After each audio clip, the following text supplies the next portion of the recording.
Seorang ibu kepada anaknya, Allah itu melebihi cintanya kepada hamba, melebihi cintanya seorang ibu kepada anak-anaknya. Jadi kalau Allah itu membuat aturan-aturan, kalau Allah itu memerintahkan sesuatu kepada kita, itu bukan butuhnya Allah. Dan sebaliknya ketika Allah itu melarang sesuatu, itu bukan kepentingannya Allah, tetapi untuk kepentingan kita sendiri. Contohnya pun Allah melarang kita itu minum khamr. Kalau kita nekat minum khamr, niku sing rugi niku Gusti Allah napa kita? Kita nggih. Allah betul berarti mabuk karena kita minum khamr, tidak. Tapi dengan kita itu minum khamr, badan kita akan semakin lemah, gampang terserang penyakit. Nah, jadi larangan-larangan Allah itu apabila kita langgar, sing rugi itu bukan Allah, tapi adalah diri kita sendiri. Sebaliknya perintah-perintah Allah itu ketika kita jalani, niku sing beruntung ki mboten Allah, tapi yang beruntung adalah diri kita sendiri. Contohnya kita ini disuruh untuk berpuasa.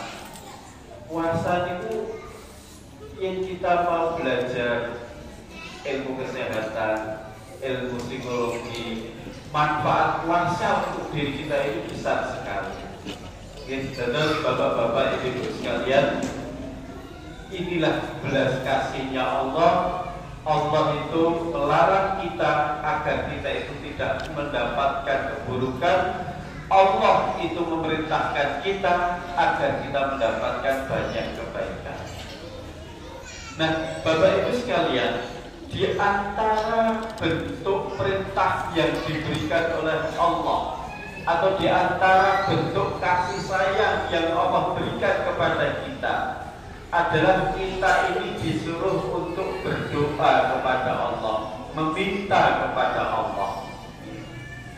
Bahkan Allah itu paling dahulu, Allah itu menyuruh kepada kita, ud'uni astajib lakum. Mintalah kalian kepadaku, pasti aku akan mengijabahi permintaan kalian. Ini hebatnya Gusti Allah. Satu, Allah menyuruh kita untuk meminta. Dua, Allah berjanji untuk mengabulkannya. Dan Allah itu semakin senang ketika seseorang itu semakin banyak meminta. Semakin kita banyak meminta kepada Allah, semakin Allah itu cinta kepada kita. Benten kali piantun, beda sama seseorang. Ibu-ibu, bapak-bapak gadah tonggo sing jalukan. Niku saya seneng, saya seneng panjenengan disuni terus. Seneng nggih. Bendino jaluk wadik nggih. Tetapi Allah, kita setiap hari minta 17 kali, bahkan minta lebih dari itu. Allah itu tetap membuka lebar-lebar untuk mengabulkannya. Kemudian hebatnya lagi, Bapak Ibu, cara meminta, kalimat meminta pun kita itu diajari oleh Allah. Di Al-Quran banyak sekali doa-doa yang Allah ajarkan kepada kita. Ini jadi satu, menyuruh kita untuk meminta. Dua, janji permintaan kita akan dikabulkan.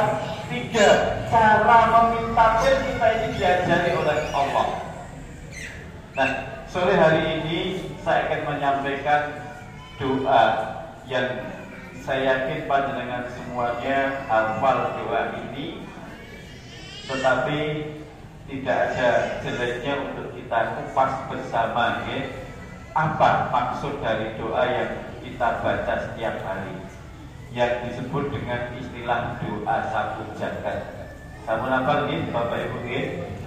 Rabbana atina fid dunya hasanah wa fil akhirati hasanah wa qina adzabannar.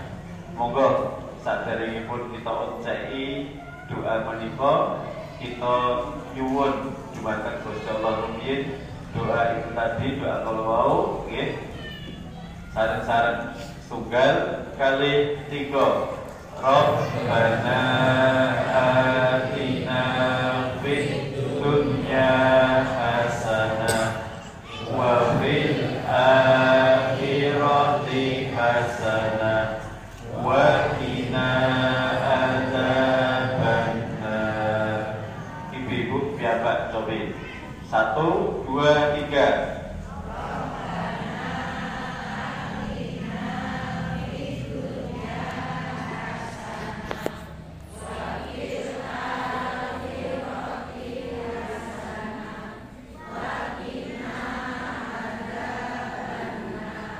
Assalamualaikum bapak-bapak, juga pulang TK.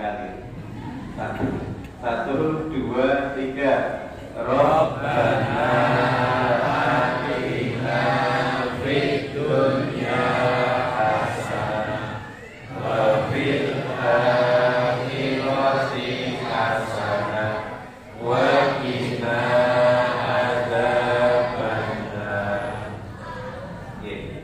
Adik-adik, siapa yang tahu artinya? Artinya apa? Rabbana atina fid dunya hasanah. Ya Allah, berikan kepada kami kebaikan di dunia. Wa fil akhirati hasanah, dan berikan kepada kami kebaikan di akhirat. Wa qina adzabannar, dan jauhkanlah kami dari azab neraka. Niki doa ini singkat, ning isinya padat. Dan memang salah satu cara kita berdoa kepada Allah itu Bapak Ibu, doa kita ini cukup singkat mawon, boten sak detail, boten sak terperinci kaya kita itu mendikte Gusti Allah. Ya Allah, kula nyuwun surga ya Allah sing tipe 70 mawon ya Allah. Sing ben klosete duduk mawon. Terus cet warna hijau mawon. Boten perlu ngoten niku kita. Ya Allah, kula nyuwun surga ya Allah, pun cukup. Mungkin pemberian Allah itu lebih baik daripada yang kita bayangkan, lebih baik daripada yang kita minta. Itu jadi salah satu adab berdoa itu kita cukup mujmal, cukup global mawon. Ya Allah, kula nyuwun garwa ingkang irunge bangir, ingkang inggilipun 170. Oh enggak perlu seperti niku nggih. Kula nyuwun garwa ingkang salehah ya Allah. Kepepete ayu mboten napa-napa. Nggih. Jadi sekarang dari doa tadi Bapak Ibu ada 3. Kebaikan di dunia, kebaikan di akhirat, dan kita dijauhkan dari api neraka. Nah, monggo sekarang kita bahas apa yang dimaksud dengan kebaikan di dunia itu. Ulama-ulama tafsir menunjukkan kepada kita kebaikan-kebaikan di dunia. Yang pertama, asikatu wal afiyatu, sehat wal afiyat. Yang niku diparingi sehat niku nikmat ingkang paling ageng sesudah nikmat iman. Allah Rasulullah paling pangandikan nikmatani maghlulani aninnas, 2 nikmat yang banyak dilalaikan oleh manusia, nikmat sehat kali nikmat sempat. Jadi nikmat sehat itu lebih, itu nikmat yang besar sesudah kita itu diberikan nikmat iman. Diparingi duit sithik boten sehat, kalau diparingi duit kathah ning sehat, pilih pundi Bapak-bapak? Pilih kathah ning sehat, daripada sithik ning boten sehat. Jadi 1, sehat wal afiat. Sehat wal afiat itu apa? sehat, yang dengan kesehatan kita bisa menambah kebaikan. Itu jenenge sehat wal afiat. Enten piyantun niku diparingi sehat ning boten nambah kesaenan, ning malah nambah keburukan. Enten piyantun diparingi sehat, ayu, didol sewengi 8 yuta. Enten boten niku. Enten. Wingi enten kabar 75 yuta lagi wae artis. Sewengi itu berarti sehat buat tidak wal afiat. Terus dengan kesehatan kita bisa mendapatkan kebaikan. Kemudian yang kedua, yang dimaksud dengan kebaikan di dunia itu adalah al-ilmun nafi', ilmu yang bermanfaat. Jadi ilmu yang bermanfaat. Ketika kita diberikan ilmu kita ini bisa memberikan manfaat. Bagaimana yang dimaksud dengan ilmu yang bermanfaat? Satu, bisa bermanfaat untuk diri kita, merubah minal dolal ilal huda, minal jahil ilal alim, merubah dari orang yang sesat menjadi orang yang mendapatkan petunjuk, dari orang yang bodoh menjadi orang yang pandai. Nah, itu bermanfaat untuk diri kita. Dan yang kedua, bermanfaat untuk orang lain. Bahkan karena saking tingginya derajat ilmu, Allah itu mendudukkan orang yang berilmu itu lebih tinggi derajatnya daripada orang yang berharta. Keunggulan ilmu niku Bapak Ibu, istilah piyantun Jawi niku yen digembol ora bedogol, yen diubuang ora kemerosak. Ilmu itu nggih, yen digembol ora bedogol. Enten nggih profesor bathuke tambah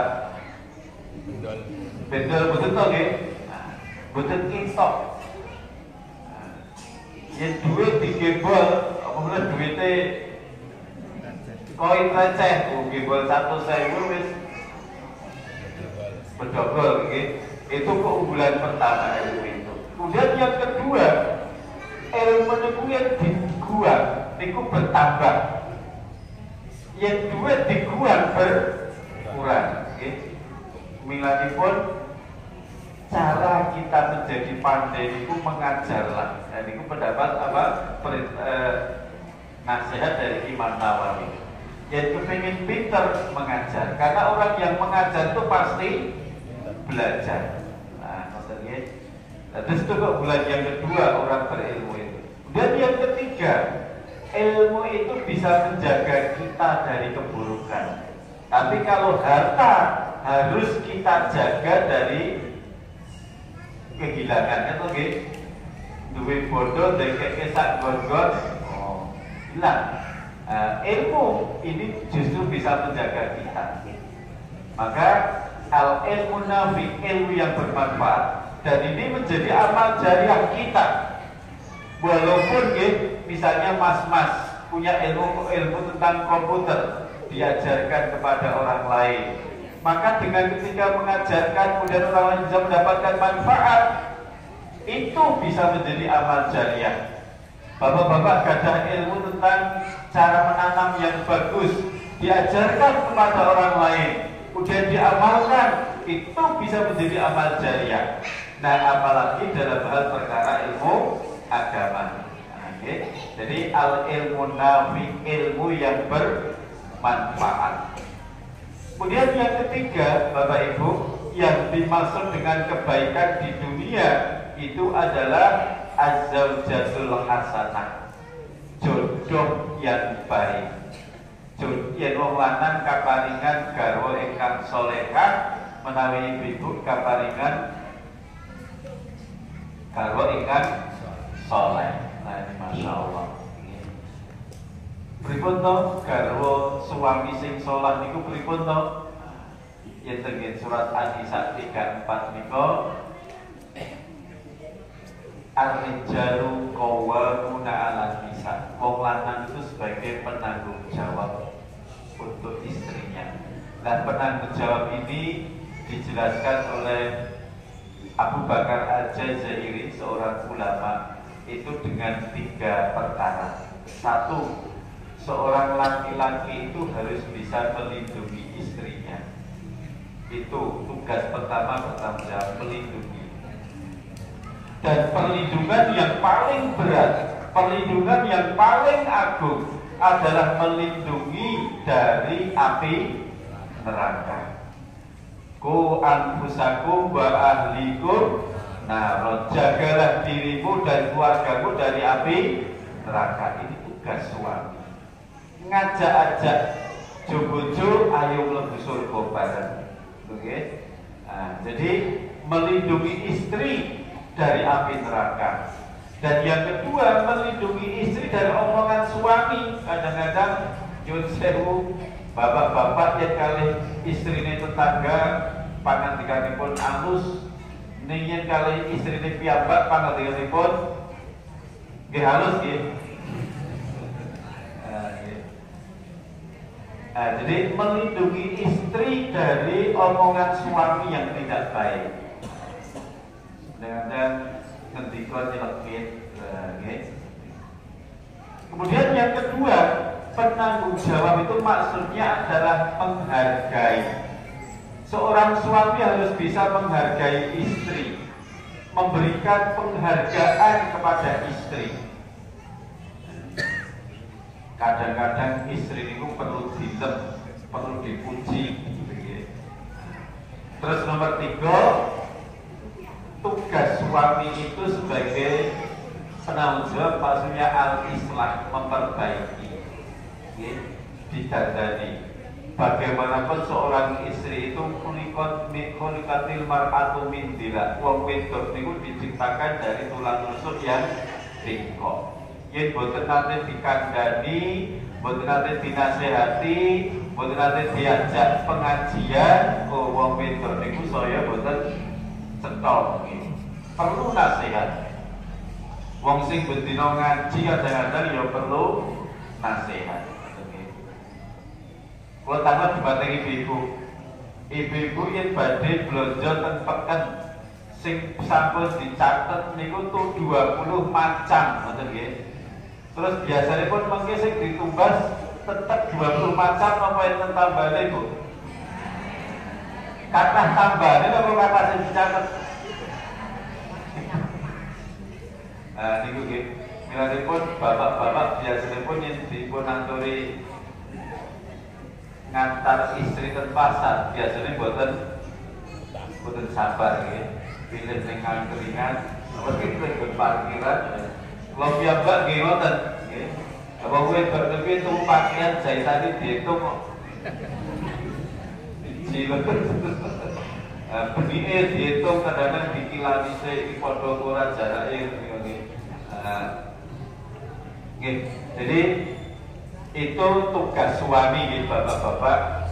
Kemudian tugas istri, kalau istri yang solehah itu Nabi Paripan ngendikan ad-dunya mata, dunia itu perhiasan, wa khairu mataiha al-mar'atu sholihah, sebaik-baik perhiasan adalah wanita yang solehah. Cirinya apa? Idza nadharta ilaiha fasaroka, yang dipandang bojone nyenengke. Ibu-ibu ketika di hadapan suami menyenangkan suami. Buatan suami ini tombol ini loh, Bu. Kadang-kadang ning ngarepe bojone wis nganggo dasteran, penitinan 5, suamine arep ning gone tanggane 2 menit dadane 2 jam. Betul, Bu, nggih. Oke, jadi yang dipandang suami menyenangkan. Nomor 3, nomor kali, wa idza amartaha fa'ta'atka, yang diperintahkan kakung itu dan mentaati, boten kosak-kosik. Selama perintah itu boten perintah sing awal, oke. Diperintah dia di napa? Diaturi numbaske korek misalnya dari makan. Rusak-rusik.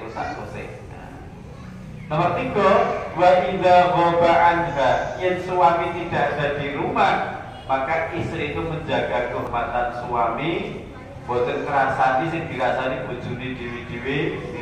Kadang-kadang ibu-ibu kali blonjo niku tanggane niku do rasan-rasan terus sing dirasani bojone dhewe-dhewe. Wah, bojoku iki turune ngorok. Sing siji bojoku mangane akeh, blonjone sithik. Macam-macam nggih, niku boten sae, boten parang. Menjaga kehormatan suami, menjaga kehormatan istri. Enggak boleh jam 8 suami tindak, jam 9 istri masukkan laki-laki yang lain. Dan menjaga harta suami. Enggak boleh istri itu boros-boros ke bondone bojo, enggak boleh. Itu ciri-ciri wanita yang solehah. Nggih. Tadi nomor 3, nomor pertama tadi nomor kebaikan di dunia, yaitu sehat wal afiat. Nomor kali ilmu yang bermanfaat. Nomor 3 jodoh yang soleh atau solehah. Nomor sekawan al auladu soleh au solehah, anak yang soleh dan solehah. Oh, ini rezeki gede. Ketika kita punya anak yang soleh atau yang solehah, ini masya Allah, ini bisa menenteramkan hati orang tua, bisa membahagiakan orang tua. Ini yang disebut dengan istilah diganti laning ati. Yang disebut istilah apa ya? Isi rasa cintanya itu, apa? Isi hati atau penyejuk matanya lah. Nah, maka nomor 4, ketika kita punya anak yang soleh atau solehah, maka kita diberikan kebaikan di sini. Nah, sekarang bagaimana cara kita mendapatkan anak yang soleh solehah? 1, banyak mendoakan. Nabi saja, Nabi Ibrahim, Nabi Zakaria, Nabi Muhammad, untuk punya anak yang soleh atau solehah, beliau itu berdoa kepada Allah, meminta kepada Allah. Monggo bapak-bapak, ibu-ibu, di dalam doa-doa kita ini kita senantiasa panjatkan juga, kita senantiasa mohon kepada Allah agar anak-anak kita menjadi anak-anak yang soleh, anak-anak yang solehah. Dan yang kedua adalah bagaimana kita orang tua itu bisa menjadi suri toladan. 1 contoh itu lebih baik daripada 100 nasihat. Kadang-kadang kita orang tua banyak memberi nasihat tapi tidak bisa memberi contoh. Nah, ini padahal anak, apalagi usia-usia SD ini, anak-anak peniru. Nopo sing dilihat, apa yang dilihat itu nanti apa yang akan dilakukan. Nah, jadi monggo. Jadi nasihat yang terbaik dari orang tua adalah suri toladan. Kita sulit untuk mendidik anak-anak kita, ayo sholat, ayo maghrib. Lah bapak ibu kok kemarin diperiksa di TV. Lah niku jenenge calon terminal. Calon terminal itu ayo Jakarta dhewe boten tindak ning Jakarta dhewe tetep ning terminal mawon. Nah niku jenenge calon terminal. Ayo le salat, ayo le ngaji, ayo le nggih salat sih. Bapak ibu cek periksa ning TV. Nah, nggih. Nah, jadi suri toladan, pendidikan yang terbaik itu adalah contoh toladan. Itu nomor 4. Kemudian nomor 5, yang dimaksud dengan kebaikan di dunia itu adalah ar-rizqul wasi', rezeki yang luas. Nah, ketika kita diberikan rezeki yang luas, nah, atau ar-rizqul mubarakah, rezeki yang berbarokah. Rezeki yang barokah itu dengan mendapatkan rezeki itu kita mendapatkan tambahan-tambahan kebaikan. Kemudian nomor 6, yang dimaksud dengan kebaikan di dunia adalah ketika kita ini mempunyai darul wasi', rumah yang luas. Nah, kebaikan diri dari rumah yang luas ini sehingga kita itu bisa mempraktikkan amalan-amalan Islam secara sempurna.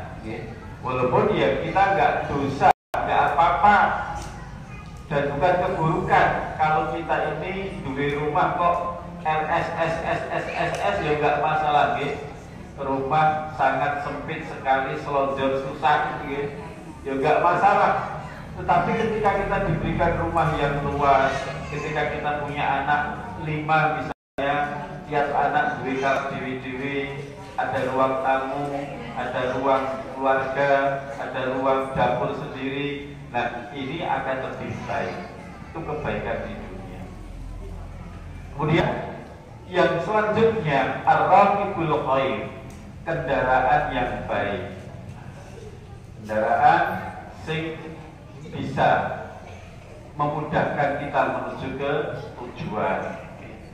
Enten kadang-kadang di kendaraan sedina rusak ping 5.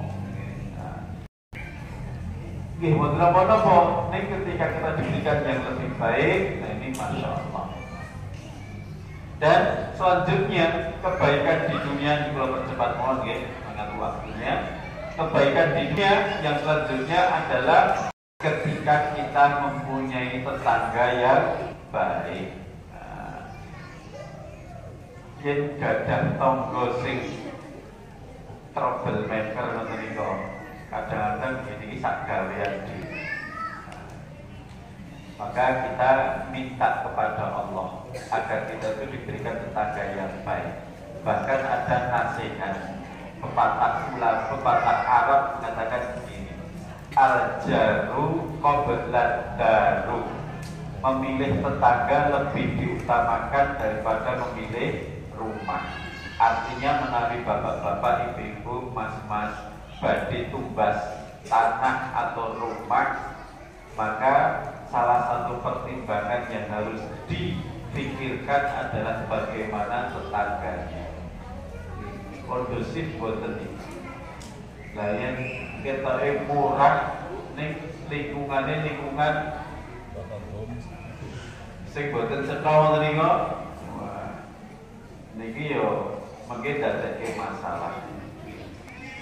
Jadi al-jaru qabla daru, memilih tetangga lebih diutamakan daripada rumah.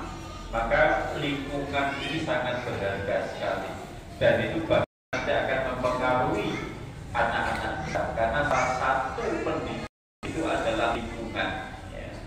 Keberhasilan sebuah pendidikan itu dipengaruhi diantaranya adalah faktor pendidik, dan maksud pendidik itu satu guru atau orang tua dulu, orang tua, kemudian guru, kemudian lingkungan atau masyarakat. Masyarakat itu juga mendidik anak-anak kita.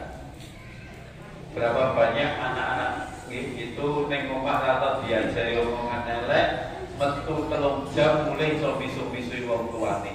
Nah, itu karena faktor lingkungan.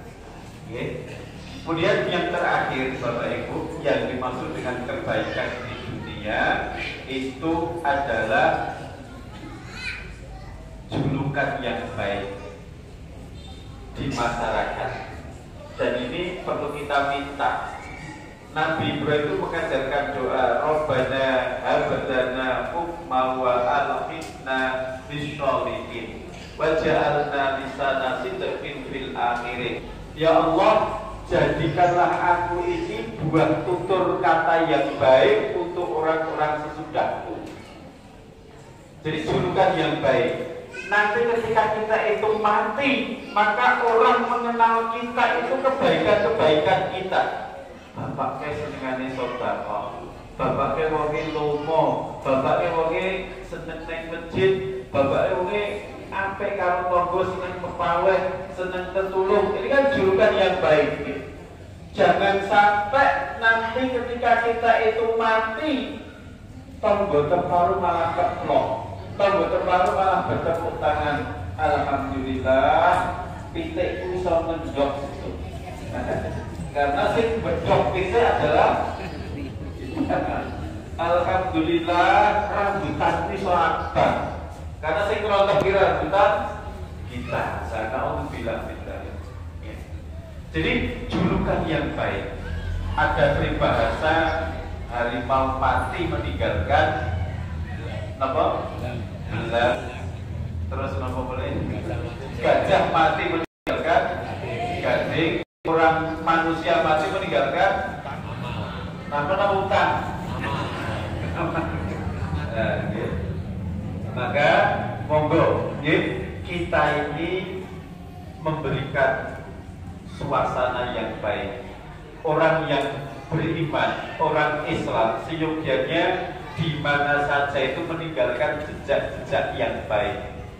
Kados niku nggih, kados lebah.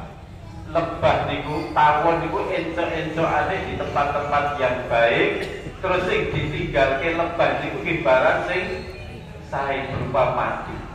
Ning yen larat mencoke tenggen sampah sing ditinggalke niku napa? Penyakit. Jenengan ngandani lalat bunga itu lebih harum daripada sampah. Sakit boten lalat mencok tenggen bunga.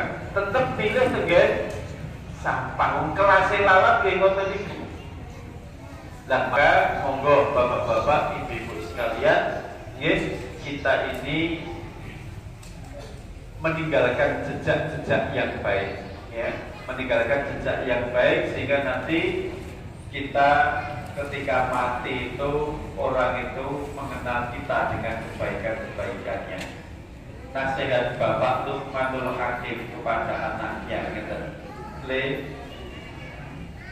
kuwi suben yen mati ojo kaya kuwi dhisik pas lahir. Yen pas lahir dhisik kuwi nangis tangga kiwa tenengmu guyu seneng.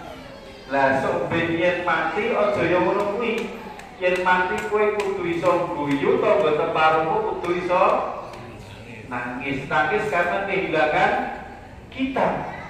Jangan sampai mati seperti kita ketika dulu lahir. Kita nangis tidak membawa amal, tangga teparuh keplok, tangga teparuh seneng karena kehilangan kita. Wong sing gawe masalah terus di masyarakat.